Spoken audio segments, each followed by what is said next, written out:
Hello बच्चों, तो आज हम पढ़ेंगे उत्सर्जन तंत्र के बारे में। उत्सर्जन तंत्र का अर्थ। उत्सर्जन तंत्र का अर्थ है शरीर से अपशिष्ट पदार्थों को बाहर निकालने की व्यवस्था। तो हमारे शरीर में जो अपशिष्ट पदार्थों को बाहर निकालने की व्यवस्था है उसे उत्सर्जन तंत्र के नाम से जाना जाता है। जैसा कि अपन ने पाचन तंत्र के अंदर पढ़ा था, पाचन के पश्चात जो अपशिष्ट पदार्थ बचते हैं उनको शरीर से बाहर निकाला जाता है। उसी प्रकार से उत्सर्जन तंत्र भी यही कार्य करता है। अतः उत्सर्जन तंत्र शरीर की वह व्यवस्था है जिसमें शरीर की कोशिकाओं द्वारा उत्पन्न अपशिष्ट को बाहर निकाला जाता है। तो उत्सर्जन शरीर की वह व्यवस्था है, ये इसकी परिभाषा हो जाएगी। तो इसको परिभाषा के रूप में आप लिख भी सकते हो कि उत्सर्जन शरीर की वह व्यवस्था है जिसे शरीर की कोशिकाओं द्वारा उत्पन्न अपशिष्ट को बाहर निकाला जाता है। ठीक है, तो ऐसी व्यवस्था जिसके द्वारा शरीर में उत्पन्न अपशिष्ट पदार्थों को बाहर निकाला जाता है उसे क्या कहते हैं? उत्सर्जन कहते हैं। कोई भी प्राणी उपापचयी क्रियाओं द्वारा अपशिष्ट पदार्थ जैसे अमोनिया, यूरिया, यूरिक अम्ल, कार्बन डाइऑक्साइड आदि का संचय करता रहता है। तो कोई भी प्राणी है, सृष्टि में जितने भी प्राणी हैं, तरह तरह के प्राणी हैं, कोई भी प्राणी है तो अपशिष्ट पदार्थ जैसे कि सभी के अंदर अलग अलग होता है। किसी के अंदर अमोनिया होता है, किसी के अंदर यूरिया होता है, किसी के अंदर यूरिक अम्ल होता है, ठीक है, किसी के अंदर कार्बन डाइऑक्साइड भी होता है। तो अपने अंदर क्या क्या होते हैं? जो मनुष्य होते हैं, मानव होते हैं, उनके अंदर एक तो यूरिया पाया जाता है और दूसरा कार्बन डाइऑक्साइड पाया जाता है। तो ये दो प्रकार के पाए जाते हैं। आदि का संचय करता रहता है। इन अपशिष्ट पदार्थों का निष्कासन एक अत्यंत ही आवश्यक क्रिया है। तो ठीक है, अपशिष्ट पदार्थों का निष्कासन बहुत ही ज़रूरी होता है, बहुत ही आवश्यक क्रिया है, क्योंकि अगर निष्कासन नहीं होगा तो निष्कासन नहीं होने की अवस्था में हमारी मृत्यु भी हो सकती है और ये हमारे शरीर के लिए बहुत ही हानिकारक हो सकता है। विशेष रूप से नाइट्रोजनीय अपशिष्ट पदार्थ प्राणी में अविष के समान कार्य करते हैं। तो जो नाइट्रोजनीय अपशिष्ट पदार्थ होते हैं ये विष के समान हमारे अंदर कार्य करते हैं, क्योंकि ये हमारे जो शरीर है उसको नुकसान पहुंचा सकते हैं। कार्बन डाइऑक्साइड का उत्सर्जन फेफड़ों के माध्यम से होता है। तो कार्बन डाइऑक्साइड, जैसे कार्बन डाइऑक्साइड है तो कार्बन डाइऑक्साइड भी एक प्रकार का उत्सर्जी पदार्थ है, इसको बाहर निकालना आवश्यक है। इसका उत्सर्जन किसके माध्यम से होता है? फेफड़ों के माध्यम से होता है। संचित नाइट्रोजनी अपशिष्ट के उत्सर्जन हेतु एक विशेष तंत्र जिसे उत्सर्जन तंत्र कहा जाता है कार्य करता है। तो नाइट्रोजनी अपशिष्ट जो भी है हमारे शरीर के अंदर, इन्हें बाहर निकालने के लिए एक विशेष प्रकार का तंत्र होता है, उसे क्या कहते हैं? उत्सर्जन तंत्र कहा जाता है। इस तंत्र में वृक्क, किडनी मुख्य भूमिका निभाते हैं। और ये जो पूरा तंत्र है उत्सर्जन तंत्र, इसका जो मुख्य भाग है जो सारा कार्य करता है वो क्या है? वृक्क या किडनी होता है। इस किडनी के बारे में अपन डिटेल में पढ़ेंगे। ये मुख्य भूमिका इसमें निभाता है। नाइट्रोजनी अपशिष्ट 3 प्रकार के होते हैं। तो जो नाइट्रोजनी अपशिष्ट होते हैं ये 3 प्रकार के होते हैं, अलग अलग प्रकार के होते हैं। तो पहला है यहाँ पर अमोनिया।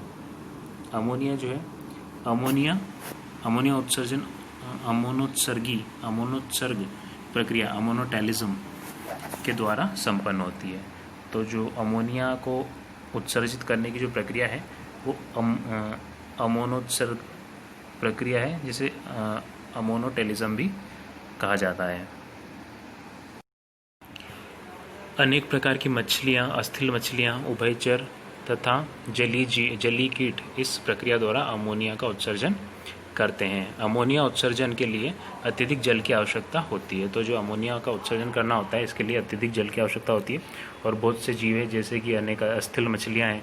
तो मछलियाँ भी 2 प्रकार की होती है, एक प्रकार की होती है अस्थिल मछली और दूसरी प्रकार की होती है उपास्थल मछलियाँ। तो जो अस्थिल मछली होती है इसके अंदर जो अस्थियाँ पाई जाती है और दूसरे प्रकार की होती है उसके अंदर अस्थियाँ नहीं पाई जाती है। उभयचर तथा जलीय कीट इस प्रक्रिया द्वारा अमोनिया का उत्सर्जन करते हैं। तो ये जो इतने भी जीव हैं क्या करते हैं? अमोनिया का उत्सर्जन करते हैं इस प्रक्रिया के द्वारा। अमोनिया उत्सर्जन के लिए अत्यधिक जल की आवश्यकता होती है। तो अमोनिया के उत्सर्जन के लिए बहुत ज़्यादा जल की आवश्यकता होती है, इसलिए जो पानी में रहने वाले जीव हैं ये वो ही इसे कर पाते हैं। यूरिया, मुख्यतः यूरिया उत्सर्जन स्तनधारी समुद्री मछलियाँ आदि करते हैं। तो स्तनधारी हैं और कुछ मछलियाँ भी होती हैं जो भी यूरिया का उत्सर्जन करती हैं। इन जीवों को यूरियोत्सर्गी कहा जाता है। तो ये जो जीव होते हैं इन्हें किस नाम से जाना जाता है? यूरियोत्सर्गी कहा जाता है, क्योंकि ये काय का उत्सर्जन करते हैं? यूरिया का उत्सर्जन करते हैं। कोशिकाओं द्वारा उत्सर्जित अमोनिया को यकृत यूरिया में प्रवेशित करता है।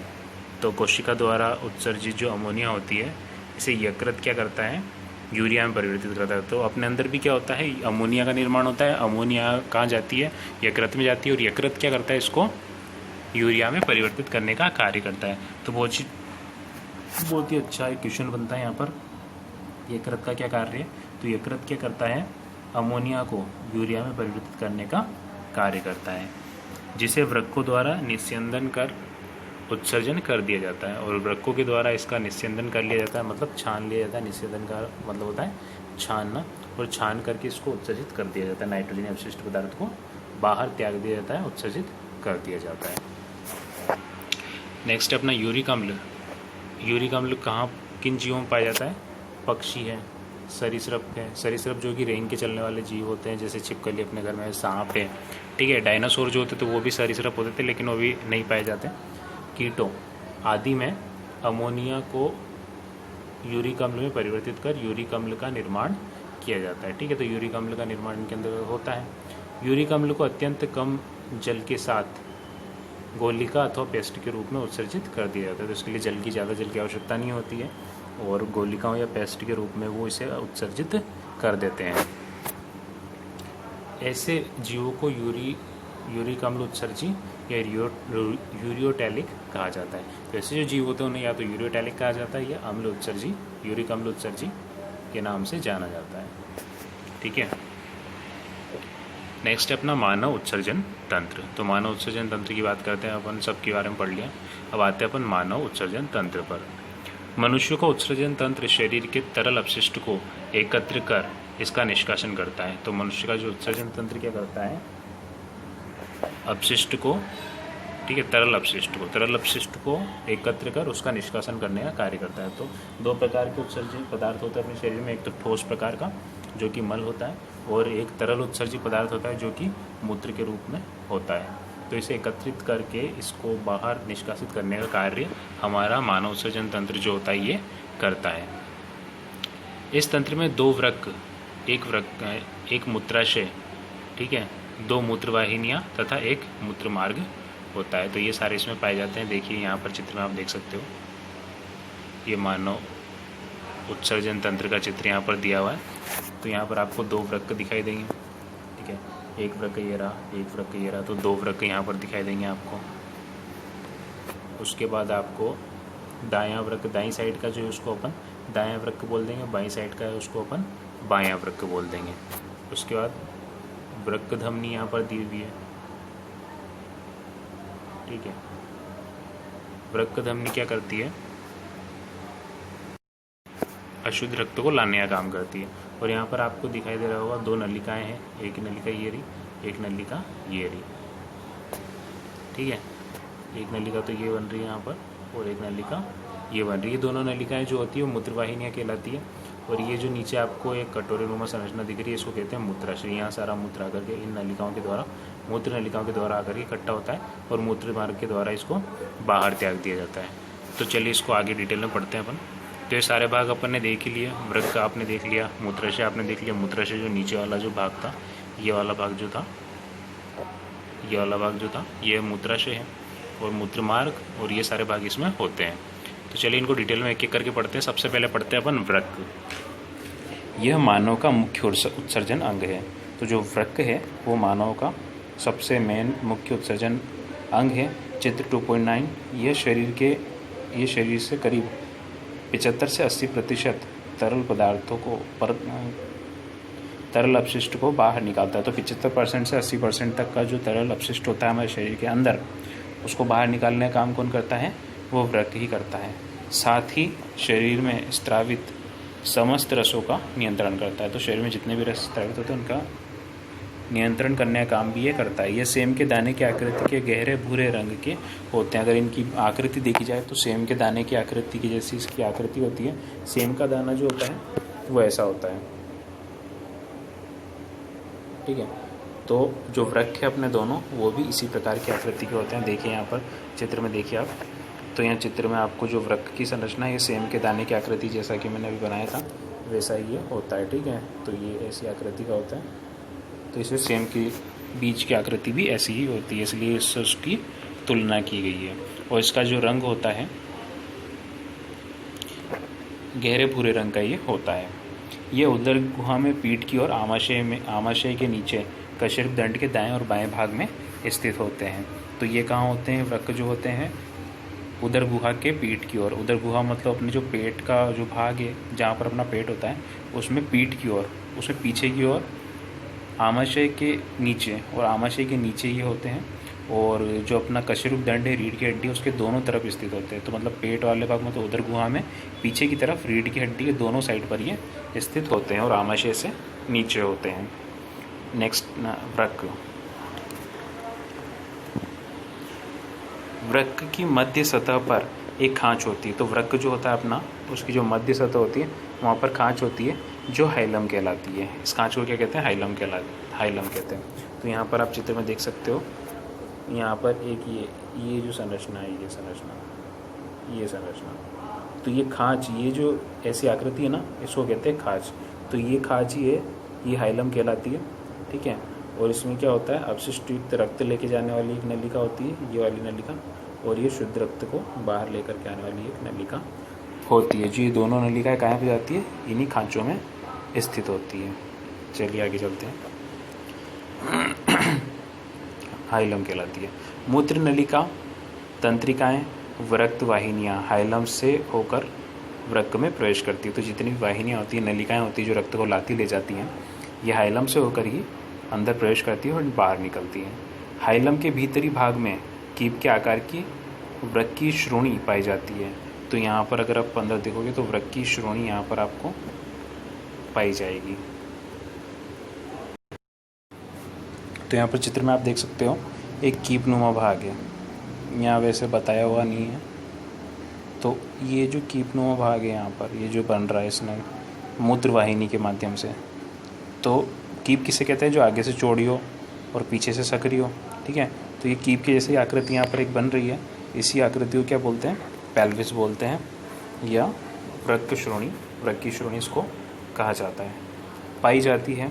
ये प्रत्येक वृक्क के दो भाग होते हैं, ठीक है। प्रत्येक वृक्क जो होता है इसके दो भाग होते हैं। बाहरी भाग जो होता है वो वल्कोट कहलाता है, कॉर्टेक्स भी इसको कहते हैं, और भीतरी मध्यांश जो होता है इसको मेड्यूला कहते हैं। तो यहाँ पर आप देख सकते हो कि जो बाहरी भाग है वो ये वाला भाग, इस भाग की बात हो रही है, ये वाला जो भाग है ये बाहरी भाग है, इसको कॉर्टेक्स कहा जाता है। ये सारा भाग इसमें आ गया। और ये अंदर वाला, ये वाला जो पार्ट है इसको बोलते हैं वल्कोट, ठीक है। तो ये दोनों भाग यहाँ पर आ गए हैं। वल्कोट या मध्यांश, इसको कहते हैं मेड्यूला, मध्यांश, ठीक है। वो तो उसी का नाम था।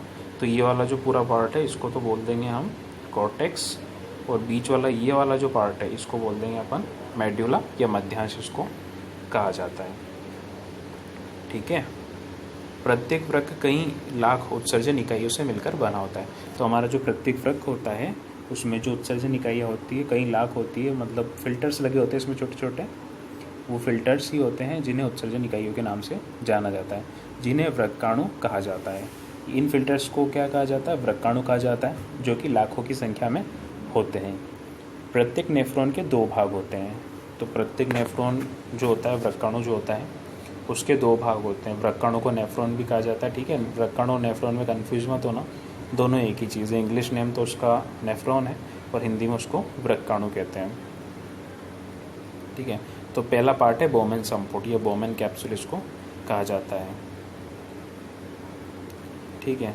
तो पहले मैं आपको चित्र बता देता हूँ एक बार, ताकि आपको थोड़ा क्लियर हो जाए। वृक्काणु का चित्र, तो वृक्काणु का चित्र ये रहा आपके सामने आपकी स्क्रीन पर। तो वृक्काणु जो होता है ऐसा दिखाई देता है। यहाँ पर आपको इसके भाग दिखाई दे रहे हैं, बोमेन संपुट दिखाई दे रहा है। तो आगे वाला जो पार्ट है इतना इतना, इसको बोलते हैं बोमेन संपुट, ठीक है। कप के नुमा, थैलेनुमा आकृति होती है ये। इसके अंदर जो ये कुंडलित नलिका है, ये नलिका कहलाती है ग्लोमेरुलस, ठीक है। तो यहाँ पर दो धमनियाँ आती है, एक धमनी तो ये आ रही है और ये एक धमनी ये निकल रही है। तो इसको तो बोलते हैं अभिवाही धमनी और इसको बोलते हैं अपवाही धमनी, ठीक है। ये अशुद्ध रक्त को लेकर के आती है और ये जो होती है शुद्ध रक्त बाहर निकालती है। अंदर जाएगा शुद्ध होगा, अशुद्ध रक्त अंदर जाएगा शुद्ध होगा, और बाहर वापस कैसा आएगा, शुद्ध रक्त आएगा। ठीक है, अब शुद्ध रक्त जाएगा और शुद्ध रक्त निकलेगा। तो यहाँ पर ये छंदने का काम होता है, इसका निस्यंदन का कार्य होता है। तो इसको फिल्टर किया जाता है। फिल्टर होने के बाद क्या होता है, ये समीपस्थ नलिका है। ठीक है, ये यू आकार की जो आकृति आपको दिखाई दे रही है, ये हैनले लूप आएगी, इसको कहते हैं हैनले लूप। ठीक है, तो ये जो नलिका है यू आकार की, इसको बोला जाता है हेलने का लूप या हेलने पाश भी इसको कह सकते हैं। और ये जो नलिका है ये दूरस्थ नलिका। ठीक है, वोमेन संपुट से दूर है, इसलिए इसको क्या कह दिया, दूरस्थ नलिका कह दिया। ठीक है, और यहाँ पर एक और संग्राहक नली आपको दिखाई दे रही है, ये वाली जो नली है ये क्या करती है, आगे जाके मूत्राशय से जुड़ जाती है, मूत्र नली होती है। ठीक है, तो ये सारा चित्र है।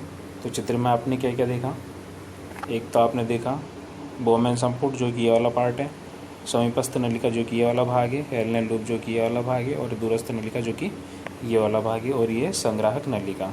ठीक है, जो कि मूत्र को एकत्र करने का काम करती है। तो चलिए इसको डिटेल में पढ़ते हैं।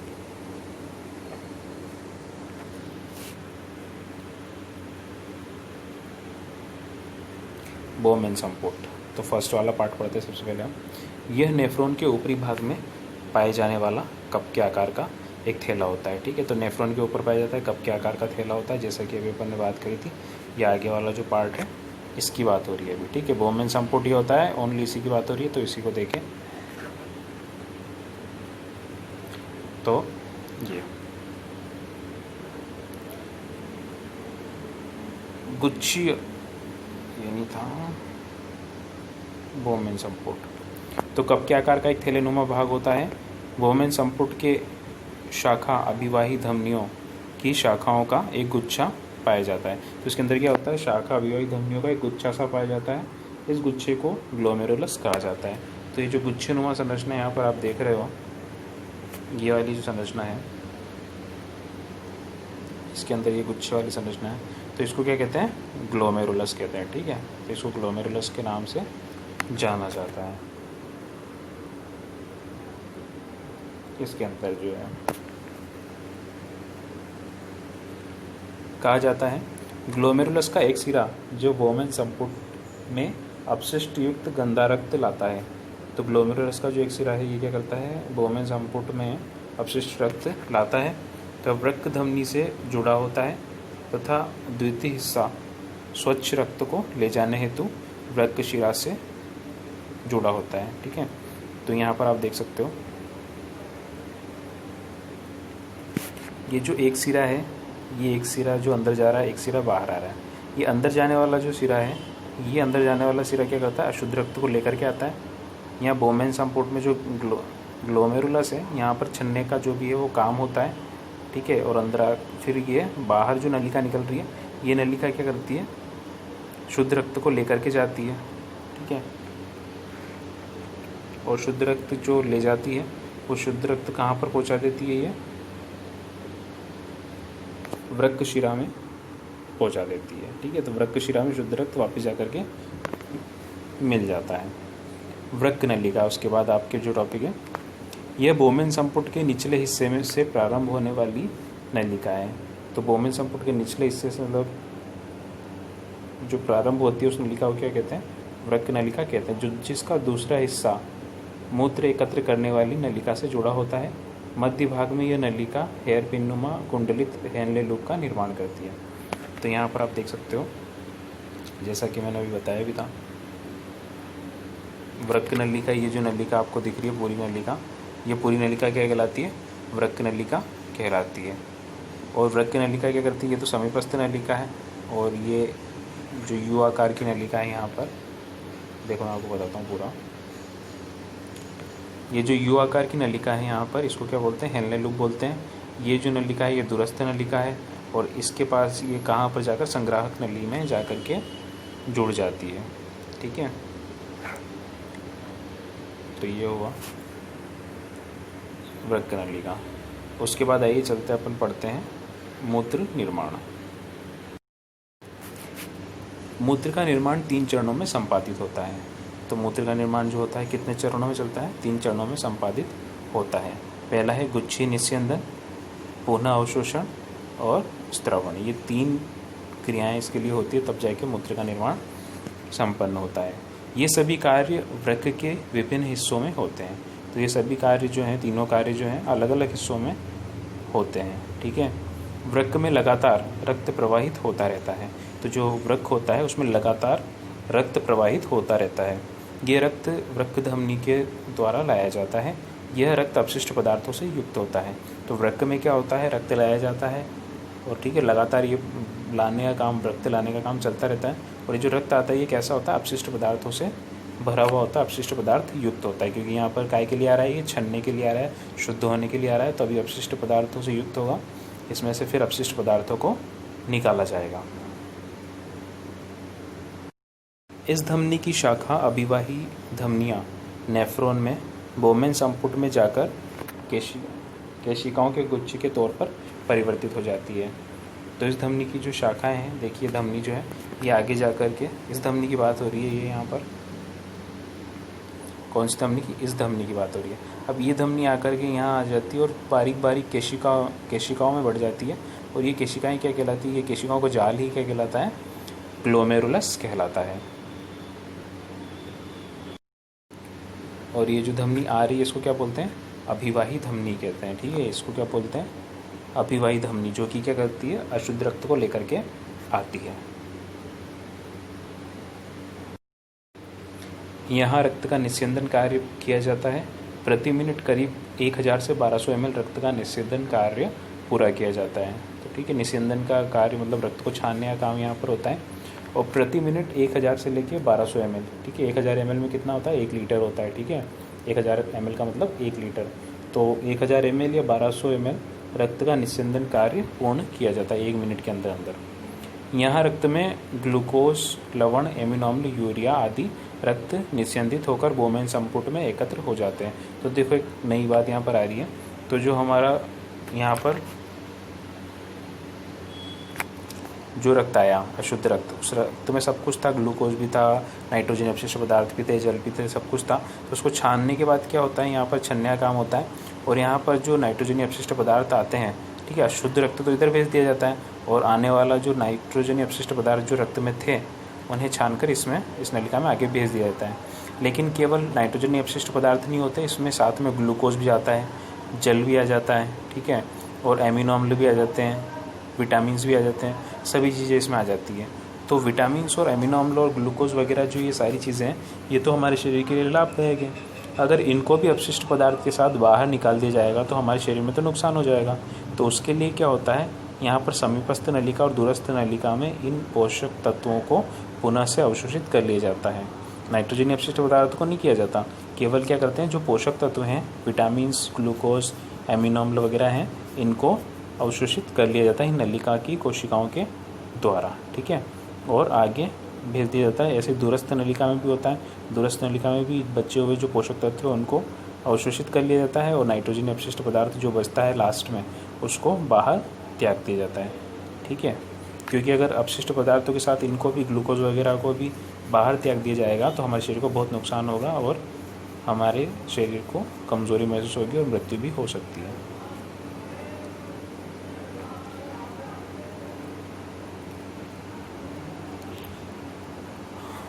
आदि तत्व निस्यंदित होकर बोमेन संपुट में एकत्र हो जाते हैं। यह निस्यंदन फिर वृक्क नलिका से गुजरता है। वृक्क नलिका की घनाकार उपकला कोशिकाओं से बनी होती है। तो वृक्क नलिका की जो दीवारें होती हैं वो घनाकार उपकला कोशिका की बनी होती हैं। ये कोशिकाएं निस्यंदन में लगभग पूर्ण ग्लूकोज, एमिनो अम्ल तथा अन्य उपयोगी पदार्थों का पुनः अवशोषण कर लेती है। ये कोशिकाओं की क्या करती है, जो अमीनो अम्ल, ग्लूकोज तथा अन्य उपयोगी पदार्थ होते हैं उन्हें उस द्रव में से, उस निस्यंदन में से बाहर निकाल लेती है। इसके पश्चात इन पदार्थों को रक्त प्रवाह में पुनः प्रेषित कर दिया जाता है। करीब 99% निस्यंदन रक्त नलिकाओं द्वारा पुनः अवशोषित कर लिया जाता है। तो करीब 99% जो पोषक तत्व होते हैं वो इन नलिकाओं के द्वारा पुनः से अवशोषित कर लिए जाते हैं। नेफ्रॉन द्वारा पुनः अवशोषण पश्चात साफ रक्त को अपवाही धमनिका में संग्रहित कर लिया जाता है, संग्रहित करती है। ठीक है, ठीक है। तो ये जो नलिका है जो ये शुद्ध रक्त को लेकर के जाती है, ये आगे जा कर के अपवाही धमनी में उस रक्त को ले जा कर के छोड़ देती है, संग्रहित कर देती है। ठीक है।